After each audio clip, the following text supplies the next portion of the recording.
Circle का cord दिया हुआ है जिसका रेडियस 12 सेंटीमीटर है। तो ये जो कॉर्ड है वो एंगल बना रहा है 120 डिग्री का एट द सेंटर, मतलब सेंट्रल एंगल हमको 120 डिग्री दिया हुआ है। माइनर सेगमेंट निकालना है और जहां भी पाई मिलेगा 3.14 लेना है, √3 के लिए 1.73 वैल्यू लेना है। तो जो इन्फॉर्मेशन दिया हुआ है क्वेश्चन में उसके हिसाब से हमारा ये फिगर बन गया, जहां पे रेडियस OA = OB = 12 सेंटीमीटर है एंड एंगल AOB हमारा सेंट्रल एंगल 120 डिग्री है। तो हमको area of the segment APB निकालना है। तो जो गिवन है वो हम लिख लेंगे, OA = OB = 12 centimetre, angle AOB = 120 degree. Segment का एरिया निकालने के लिए हमको पता है पहले एरिया ऑफ द सेक्टर निकालना पड़ेगा OAPB, उसमें से area of the triangle AOB करना पड़ेगा। तो सबसे पहले हम क्या करेंगे, एरिया ऑफ द सेक्टर निकालेंगे OAPB। तो एरिया ऑफ द सेक्टर का फॉर्मूला pi r² कितना कितना है 120 डिग्री, वो पुट कर देंगे तो 0 0 कट हो जाएगा, 12 1 12 3 36, तो 1/3 × 3.14 × 12 का स्क्वायर यानी 12 × 12 हम लिख सकते हैं। तो 3 1 3 4 8 12 चला जाएगा, 3.14 × 12 × 4 मिल जाएगा यानी 37.68 × 4 यानी 150.72 सेंटीमीटर स्क्वायर हमको मिल गया area of the sector OAPB का। अब एरिया ऑफ द ट्रायंगल निकालेंगे हम AOB। एंगल A जो है 120 डिग्री दिया हुआ है, एंगल B एंड A तो एंगल सम प्रॉपर्टी से A एंड B दोनों का एडिशन उनका 60 डिग्री होना चाहिए, लेकिन AO एंड BO रेडियस है तो आइसोसेलेस ट्रायंगल बन गया, इसलिए अपोजिट एंगल जो है इक्वल हो जाएंगे। तो हमें सेगमेंट AO = सेगमेंट BO हम लिख देंगे क्योंकि दोनों जो है रेडियस हो गया। नाउ ट्रायंगल AOB जो है वो आइसोसेलेस ट्रायंगल हो गया। अब क्योंकि आइसोसेलेस ट्रायंगल हो गया तो दो साइड्स इक्वल हो गए। अब क्योंकि दो साइड्स इक्वल हो गए तो angle opposites to the equal sides are equal, therefore angle OAB = angle OBA। लेकिन तीनों एंगल का एडिशन ट्रायंगल AOB में = 180 डिग्री आएगा क्योंकि angle sum property measure of the angle of triangle is 180 degree. लेकिन ये तीनों एंगल में से एक एंगल तो 120 डिग्री दिया हुआ है और दो एंगल इक्वल है, तो हमको angle OAB plus angle OBA plus 120 degree = 180 degree मिल जाएगा, यानी 120 राइट हैंड साइड में जाएगा तो हमको 60 डिग्री मिल जाएगा राइट हैंड साइड में। तो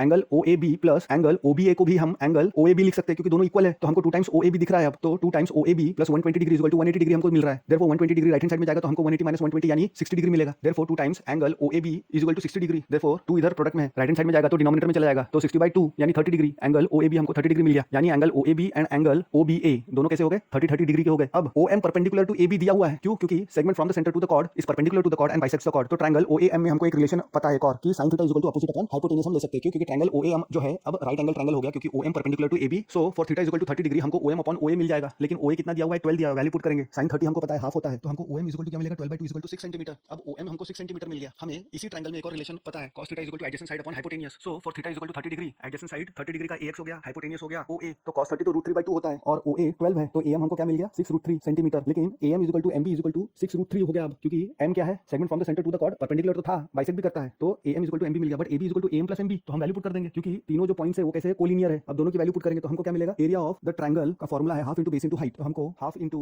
एरिया ऑफ ट्रायंगल AOB के लिए बेस हो गया AB एंड हाइट हो गया OM। AB कितना है 12√3 एंड OM कितना है 6, तो वैल्यू पुट करेंगे तो 2 1 2 6 12, तो 6√3 × 6 यानी 36√3 हमको मिल गया, यानी √3 हमको 1.73 लेने बोला था, तो 36 × 1.73 62.28 सेंटीमीटर स्क्वायर, इसको भी बोल देंगे। अब हमारे पास एरिया ऑफ द ट्रायंगल भी मिल गया। एरिया ऑफ सेक्टर हमने पहले ही निकाल लिया, इक्वेशन 1 से उसको डिनोट कर दिया। अब इक्वेशन 2 से हमने area of the triangle denote कर दिया। अब एरिया ऑफ द सेक्टर में से जब एरिया ऑफ ट्रायंगल हम माइनस करेंगे तो हमको एरिया ऑफ द सेगमेंट मिल जाएगा। तो ये जो वैल्यूज है वो हम पुट कर देंगे हमारे मेन फार्मूले में। तो हमको area of the segment APB = 150.72 centimetre square minus 62.28 centimetre square = 88.44 centimetre square area of the segment APB हमको मिल गया। Therefore area of a segment APB = 88.44 centimetre square.